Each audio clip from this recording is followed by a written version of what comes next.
Strat-O-Matic Excel Carryover League.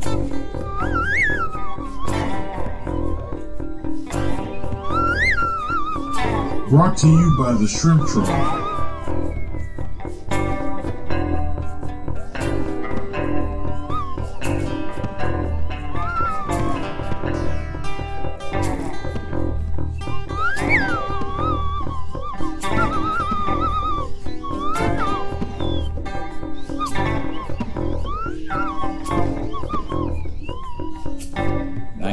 (1973 to 1976).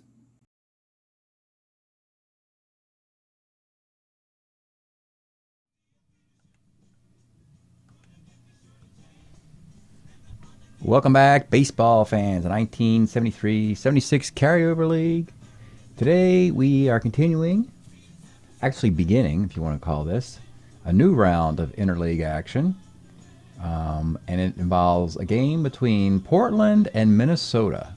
Two teams that are being broadcast today because they're having really good starts to the season, and they're playing each other. We are beginning a section of teams who finished last in their division a year ago, Portland, Minnesota, who are first this year, however. So we have this broadcast. We'll probably, the other three broadcasts we might avoid because they're still not playing very well, the other teams. Our interleague schedule, by the way, is in two chunks of the schedule. We're in the middle of the first chunk, and then there's a pause, and then we have another batch of interleague in the last week of June, and then interleague is done. Interleague is simply a best of three between your seeded team going across leagues and across divisions on a rotating basis. So that's how we ended up with Portland, Minnesota. And I had a game one, and I'm telling you, this is these teams are playing like teams who really mean something this year, folks. Here's game one. It is Dave Goltz for the Twins against Jerry Royce for Portland. In this one, the Twins get an early lead, a triple by Steve Bry. But it falls apart in the fifth for Goltz. After four scoreless innings, they knock him around. It's a homer by Tommy A.G. He takes his winning ways wherever he goes. Of course, the Mets went to Toronto for a spell. They went to a playoffs, and now his winning demeanor is showing up here in Portland. A triple by Art Howe. A home run by Ron Bloomberg, 5-1. But the Twins show some fight late in this. They get three singles and two runs in the seventh. They cut it to 5-3. They give up a run, 6-3. They cut it again in the eighth to 6-5, leaving runners on the corners. They get the leadoff man on the ninth, and they just run out of gas in the comeback. And Portland wins 6-5. Jerry Royce does get the win. Ray Sadecki gets a save. Dave Goltz gets the loss. Around baseball right now, the American League's probably rooting for Portland because the Twins aren't expected to win this division, but they certainly look like they are in the driver's seat now. They're playing good baseball even in this loss, and that could hurt the chances of the White Sox and Kansas City and Milwaukee. And for the National League, they could care less how only one of the teams from the expansion division makes it, and frankly, they'd rather have one team dominate it and kill the other three, which Portland might well do. Let's actually take I haven't sorted the standings because it's just too early in the season to sort it out, but let's just take a quick snapshot here of these two divisions. So here's the Twins. They're now 7-5 after that loss. And the White Sox are game back. Royals a half game back. Brewers game and a half. So it's, it's still it's a fun little chase here. It's just the Twins look better than we thought they looked. It's a lot different over here. With a Portland win, they have already got 4 and 5 game leads off of these horribly struggling teams who have nothing to lean on. Bad hitting and bad pitching, and it's just the rare blend of sloth and weakness. I read once in a review of a player. Forget who it was. Yeah, he's a guy who doesn't hustle very much or try very hard, and he's also not very talented. Yeah, and that's what it's described, this combination of these three teams. But anyway, today, folks, we got an important game. Portland and the Twins. The starting pitchers are good ones too. Portland will send former Pirate Nellie Briles, 14-game winner in 73 with a 2.84 ERA. Quality pitcher. Succeeding another quality pitcher, Jerry Royce, in that rotation. And the Twins have to go to their ace, Bert Blyleven. Starter 9, 20-game winner, 2.52 ERA, 325 innings.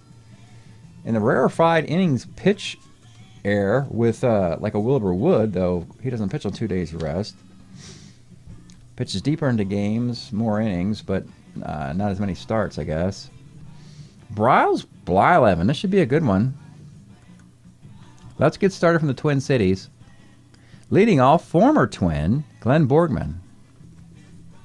65 flies to right.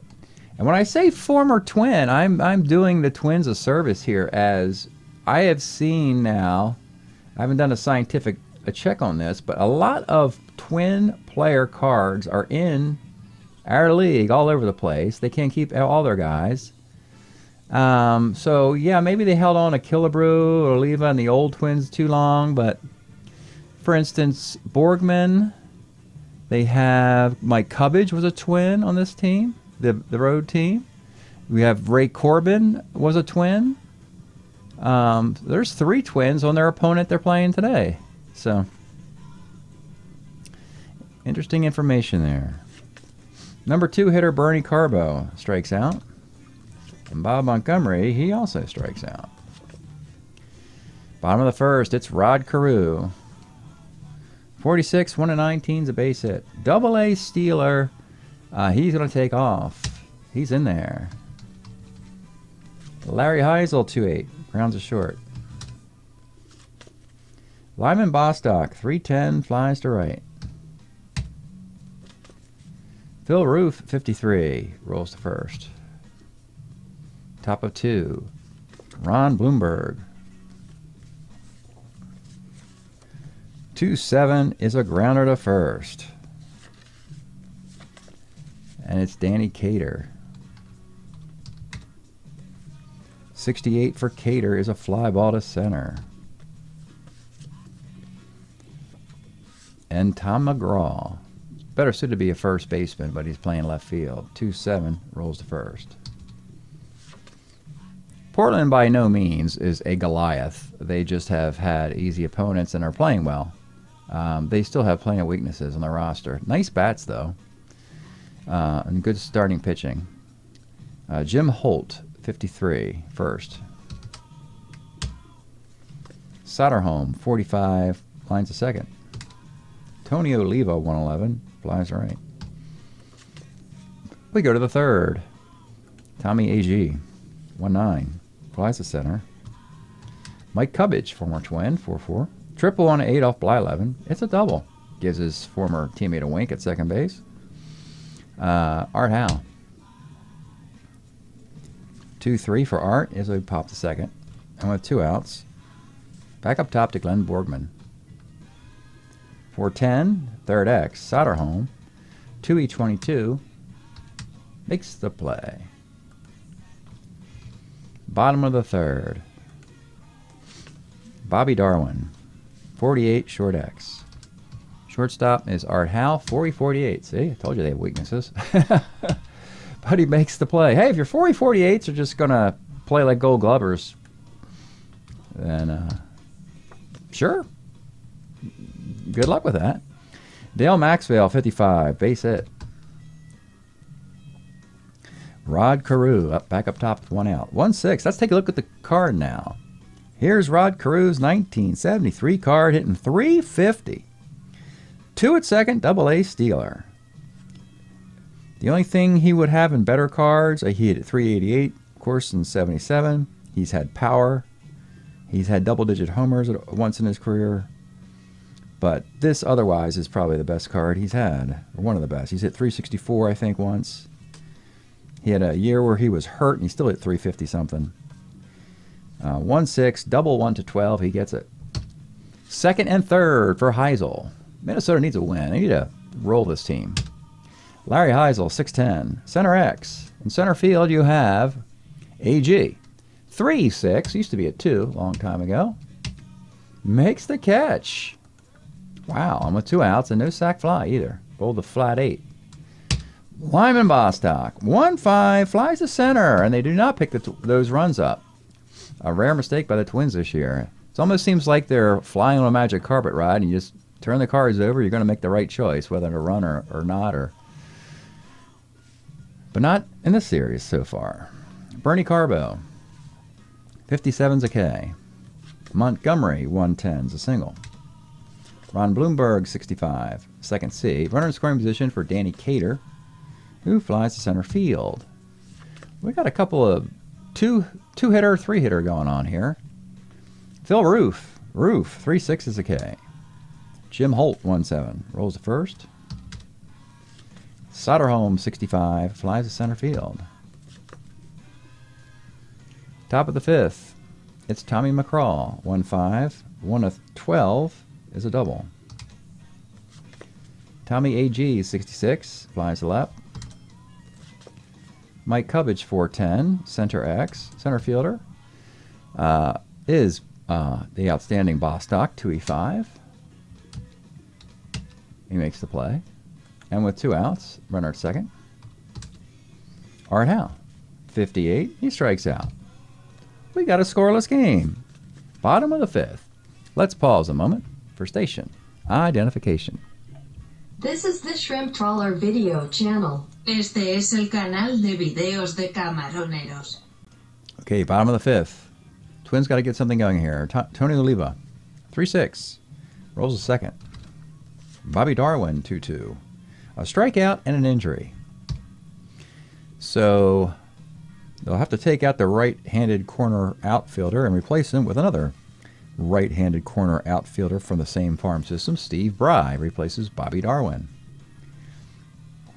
Told you they have depth. Dale Maxwell, 310, left. Maxwell was an import. They needed a shortstop. They don't have Roy Smalley yet. I think he's still with Texas and not doing very well in the farm system. So eventually they'll have Butch Winnegar here. Roy Smalley will be here. But, of course, postseason success will elude them until the magical year of 87. Top of the sixth, it's Glenn Borgman. 37's a walk. Bernie Carbo, 312, pitcher A. And Montgomery, 410, third X, Soderholm, 2E, 32, 22. Makes the play. Y11's like, I'm doing it, guys. Just give me a run. That's all I want. Scoreless into the bottom of the sixth. And look, this is not the first time. We've had several scoreless 9-inning games this year already. It just happens every once in a while in Strat. You never know when one of these will come up. Maybe this will come up today. Rod Crew has other ideas, though. 4-6, single 1-19, gets it. His third hit of the 4 the Twins have. He's going to attempt to steal. Oh, this is close on a 16. And, of course, zero-arm catcher. Oh, Glenn Borgman brings him up at second base. My goodness. Glenn Borgman throws to Mike Cubbage, who puts a tag on Crew. 2 former Twins, yeah. Tough one there. Larry Heisel, 1-7, triple one, base hit. Well, I would have scored the game's first run. He's an ace stealer. He's taken off, and he's in there. I'll show you guys. So the Twins indeed do have a runner at second now with 1 out for Lyman Bostock. 4-4, center X. This is the 3 in center again. This is a 3-6 AG. And this time he can't get to that one. That's a base hit, and the Twins are on the board. Runner at first being held on for Phil Roof. 35, strikeout, plus an injury on the roll of a 5 for Roof. That's not very good. So the backup catcher will have to take over defensively for him in the next frame. 2 outs. You want to try another stolen base with Bostock as the B stealer? Sure, let's do it. And he's in there on a 2, T rating. T on an 18 for Borgman. Boy, he threw that one in the center field. So we have another stolen base, and we have an error on the catcher, and Bostock dusts himself off at third. Runner at third, 2 outs for Jim Holt.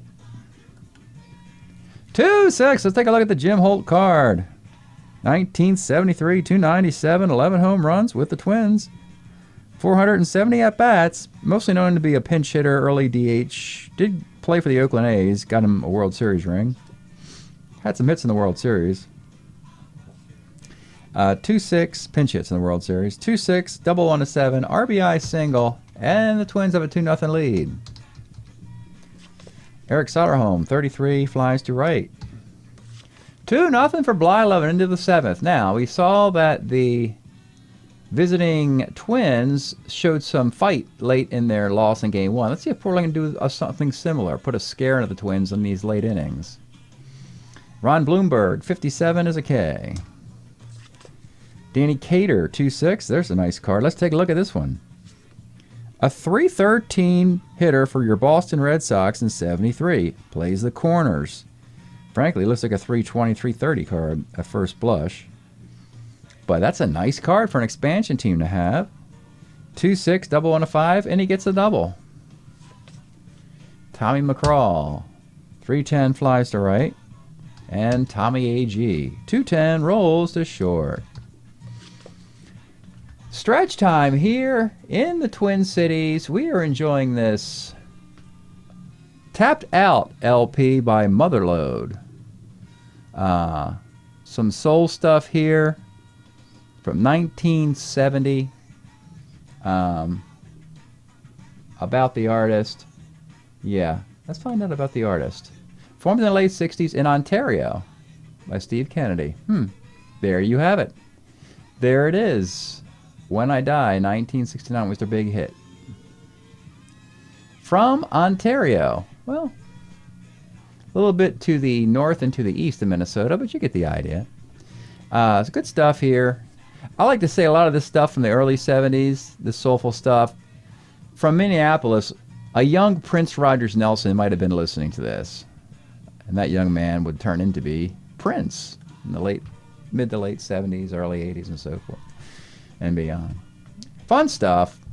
Back to the game. Bottom of the 7th. 2-0. It's going to be Tony Oliva. 311 walks. 8 runner. Yeah, Tony's legs are gone by now. They have lost, let's see, they lost one player to injury. They lost Roof as well. Did we not? Yes, they lost Roof and Darwin already. They lost 2 guys in Game 1 as well. So the only guy left on the bench would be Cardenas as a pinch runner. So, sorry, Tony, you're going to have to leg it around these bases. And here is Steve Bry in the 8 hole. 2-7's a base hit. First and second. You got Dale Maxwell, a bunter, 2-0 lead. You want to do a bunt here? I hope he doesn't mean that you're going to have to tag up to score Oliva. Careful if you bunt, you set up future disaster for your base runner. But I want to bunt with Maxwell. And it's a 9. It's a barely good bunt. But hey, if you're going to be a slick fielding shortstop, learn how to draw walks and learn how to bunt. Maxwell certainly does that, both of those things. Second and third, Carew is an A bunter. They have to bring the infield up. And now, a mound visit. Nellie Bryles, the starter 7. He's a batter away from point of weakness. No one's been able to get Carew out. You think, oh, let's go to a lefty here. Well, no, Carew hits lefties better than righties. You know, and as far as your own guys go, frankly, Royce and Bryles are the best 2 pitchers on the team, and their bullpen is not that good. So Bryles will continue and fight through this if he can. Infield up, Rod Carew.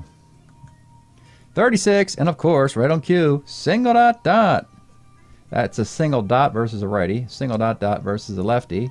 That's a 2-run single, though, because we had bunted. And just like that, it is 4-0, and just like that, that's the point of weakness for Mr. Nellie Bryles. And so, yeah, we'll take him out after 6 1/3 at this point. The writing is on the wall, as we say. They'll go to Bill Butler.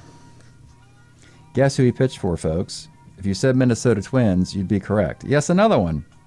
Bill Butler was a Twin in 1974 with a 4-6 record and an ERA of 4.09. Portland is like the Minnesota farm system. He comes on in the 7th inning. Carew was at first. Yeah, both runners scored. Oh, he'll try a stolen base. And he's out on an 18. Oh, boy. Cut down twice by Borgman. Well, there's 2 outs in the inning now. Nobody's on the bases. And Larry Heisel, 6-11. First X. And Bloomberg is over there because they had McGraw in the outfield to start the game. That's an error. Heisel will attempt a stolen base. And Glenn Borgman having a day throwing. He's thrown 3 guys out stealing, but he's also thrown a ball in the center field and allowed 3 stolen bases.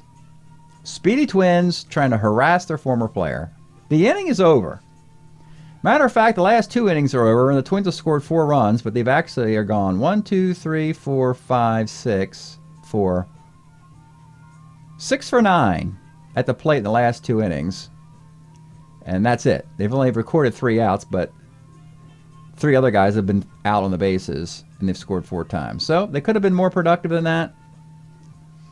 They do have a 4-0 lead in Burt Blyleven as we go to the 8th. That'll be Mike Cubbage. 57's a K. Art Howe, 33, pops the second. And Glenn Borgman, 67's a K. Looks like Portland is just happy to be here today. Get out of town, go for a trip to Minnesota, visit some relatives, but otherwise they seem disinterested in making a comeback. Butler will continue in the bottom of the 8th. Lyman Bostock. 212 pops out. John Bacabella in for the injured Ruth. 56 is a walk. Jim Holt. 63, first X. Again, it's Bloomberg, but he gets a ground ball C. And with 2 outs, it's Soderholm. 3-11, short. We go to the 9th inning, and Blyleven's a starter 9. You're going to have to get the point of weakness to get him out of there. He wants a CGSO. Sure, he might be in the Cy Young running for a contender who probably win a lot of games. Bernie Carbo, 69, flies to left. Bob Montgomery, 43, left X. Out in left field of Heisel, 2-8. He makes the catch, and with 2 outs, final batter. Shall we look at the player? Let's look at Ron Bloomberg, American League's first designated hitter of 1973 with a .329 average. Simply had the distinction of batting first in the first game of 1973 in Fenway Park as the road designated hitter. Orlando Cepeda was Boston's DH that day. Here's the pitch. 69, a fly ball to left field. 3 of them that inning. That's a ball game. Quick and easy. Twins tied up. Pretty much, this is what we're getting from these 2 teams this year. They're not backing down. Twins almost came back and won Game 1. They did what they needed to do to force the Game 3. Chance to win the 3rd straight series. Both teams have that in the Game 3. So Blyleven gets the win. Nellie Bryles gets the loss. After the break, we'll give you the results of Game 3 and take a look at the stats and standings. Game 3, it'll be Bill Singer on the road in Portland for Minnesota. And the Portland team will have Clay Kirby on the mound with his good year he had in Cincinnati. After leaving the Padres, he went to Cincinnati, had 1 really good year, and that's the card Portland will use. So we'll give you the results of that after the break, so stay tuned. All right, folks, here's the box score of the game you just saw. The 4-0 shutout by Burt Blyleven, a 4-hitter walk, 7 strikeouts in this complete game. Nellie Bryles, 6 1/3 innings, 9 hits, those 4 runs allowed. Home team wins both games, both looking like they've got something they want to achieve this year. It's good to see. And actually, as far as interleague goes, this is the first series that's gone to the ultimate rubber match, Game 3. Back in Portland. Bill Singer, Clay Kirby. And this is kind of a tale of taking care of left on base. Twins, Carew, they come right out of the blocks, the base hit, a stolen base, an error by the catcher. Ball goes into center field. We'll score in a sac fly. But then you get a single walk and a single to load the bases, and you get the final out there, and so you leave them. Leave those base runners there. Bottom of the 2nd, you get a single double, and then Tommy A.G. with a 3-run homer cleans the bases, licks them clean, they're empty. They add another run on a bases loaded walk in the 3rd, and that's 4-1. And believe it or not, Singer and Kirby just take care of business most of the rest of the way. Twins get a rally in the 7th. Another Carew single, another Carew stolen base, and a Lyman Bostock RBI double. Ray Sadecki comes in to get the final out. He does a scoreless 8th as well. And Dick Bosman finishes the 9th. Not a great bullpen, but they did just enough to get this game over. And the final was 4-2. It was a very well-made game. Portland was just more opportunistic when the time came to drive in runs with a 3-run homer. A 4-2 victory. Home team won every game. So let's see how it overall looks. Pretty similar to what it looked like in the beginning when we go to stats. Portland's now 8-4. And they've won every series. Practically looks like they're going to win this division because, you know, it's the idea of one of these other 3 teams getting their act together looks slim. I know it's really early in the season with just 12 games played, but it just seems like Portland has at least put better pieces together than those other expansion teams. And the Twins are now 8-6. They had a chance to dust Kansas City 4-2, and they won that 4-3, and they lost this series. So they're 2 over 500. A little bit of glitter has washed off the Twins, but that's okay. They're still really good. They're going to make this a battle. Twins, Royals, Brewers, and White Sox. This is going to be a fun division to watch this year, folks. That's it. Break up Portland. They took 2 out of 3 from Minnesota. They win their series. Thanks for checking this out. We'll see you next time.